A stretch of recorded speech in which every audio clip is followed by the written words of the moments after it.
Good morning. Today we look at Mark chapter 15, verses 26 through 47.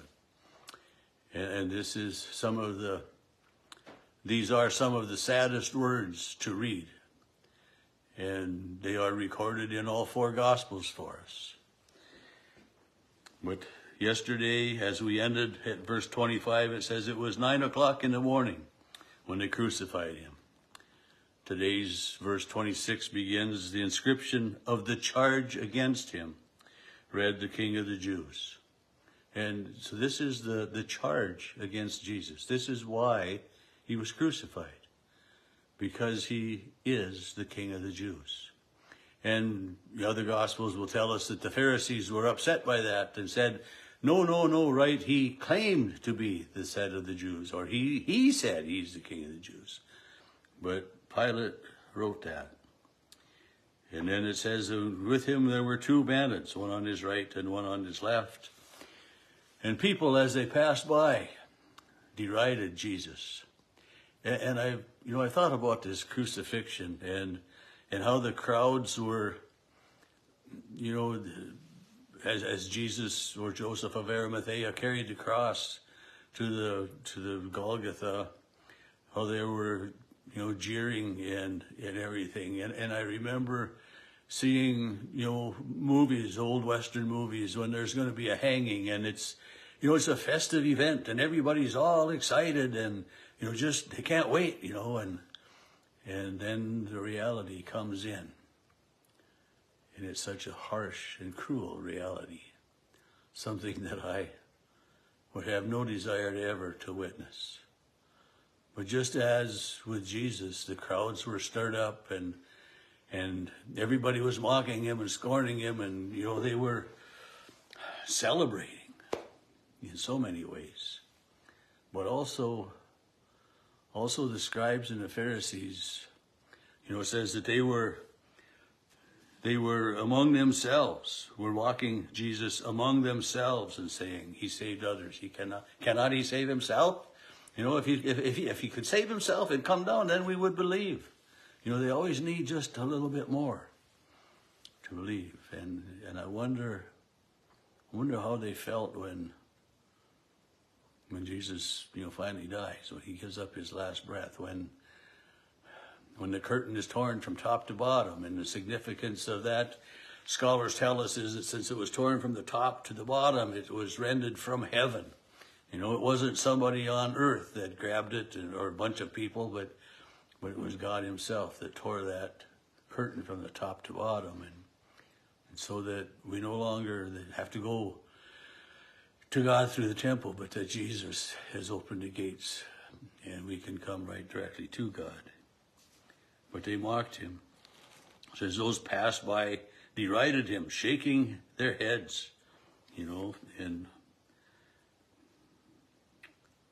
just, it's so hard to read it, to talk about it. And it pulls so hard to know that Jesus was belittled, that he was, crucified in such a cruel manner.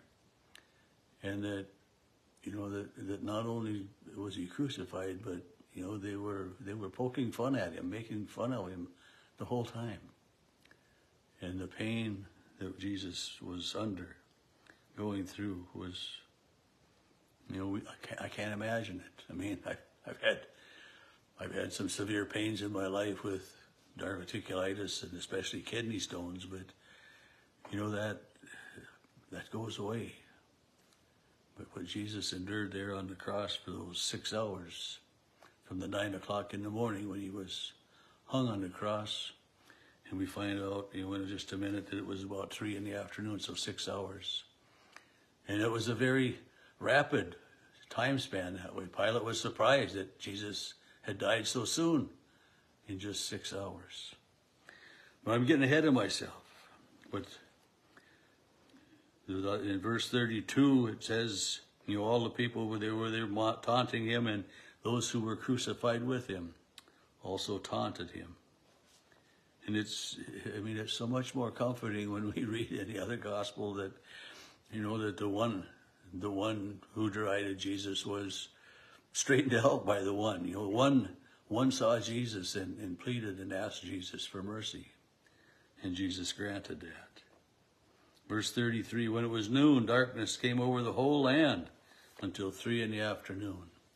So 12 o'clock at noon, when the sun should be directly overhead and the brightest, and the fewest shadows, because everything is the shadows are right underneath, but it suddenly becomes dark for 3 hours. And and some people have said, well, it was an eclipse. Well, an eclipse doesn't bring total darkness for 3 hours. And so it was an act of God, that God just caused darkness to come. He blotted out the sun for those 3 hours, so that I think that during that time, people had, some fear and some trepidation and some, it had to have been a terrible, ill, foreboding feeling for them to, all of a sudden, the sun is gone and it's dark, and they were stumbling around. I mean, think about, you get up in the middle of the night and, there's enough light and stuff that it's still really not total dark, but I've, been times when it is so dark that, you can't see your hand in front of your face. And the uncertainty and the darkness that comes. I mean, Satan is dark, God is light, Jesus is light. And that's tomorrow's gospel, the man born blind.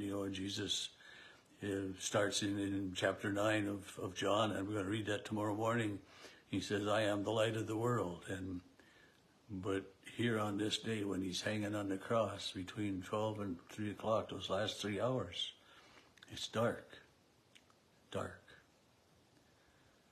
And it's, I think, somewhat significant that darkness is showing the darkness and the hardness of the hearts of the people, that they couldn't see God in Jesus. They couldn't see Jesus as the Messiah.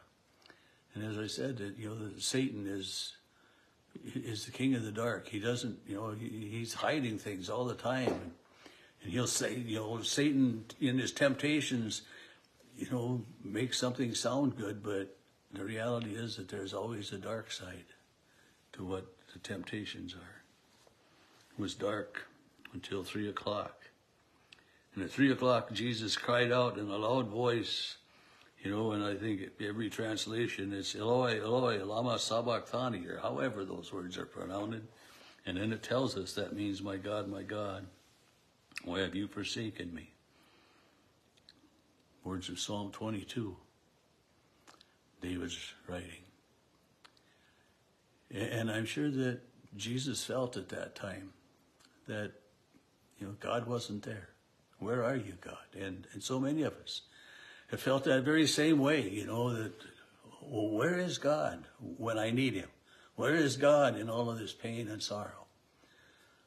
But as we look at the whole of Psalm 22, we get past that, my bones are all of joint, and all that, that hollow sounding, but there's, the statement of faith within that psalm as well. But Jesus is feeling lost and alone, and I don't blame him. And someone cries out, brings a sponge, and they think that he's calling for Elijah. And then verse 37, Jesus gave a loud cry, breathed his last. In verse 38, the curtain of the temple was torn in two from top to bottom. And as I said, it's very intentional that the gospel writers tell us it was from top to bottom. Verse 39, now when the centurion who stood facing him saw this and the way he breathed his last, he said, truly this man was God's son. So the centurion, this Roman soldier, sees in Jesus the Messiah when the religious leaders didn't.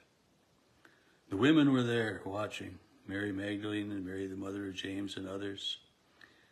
In verse 42, when evening had come, the day of preparation, Joseph of Arimathea, a respected member of the council, one of the Sanhedrin, one of the leaders of the council, comes to take his body. He brought a linen cloth, wrapped it in linen, wrapped his body in that linen cloth and laid it in the tomb. And Mary Magdalene and Mary, the mother of Joseph, saw where the body was laid. And now we wait. Good Friday has ended. Jesus' body is in the tomb. It seems like the end. But we know the rest of the story. We know that resurrection happens. And so as hard as it is to read this, as hard as it is to talk about it, it's made a little bit easier because we know Sunday is coming.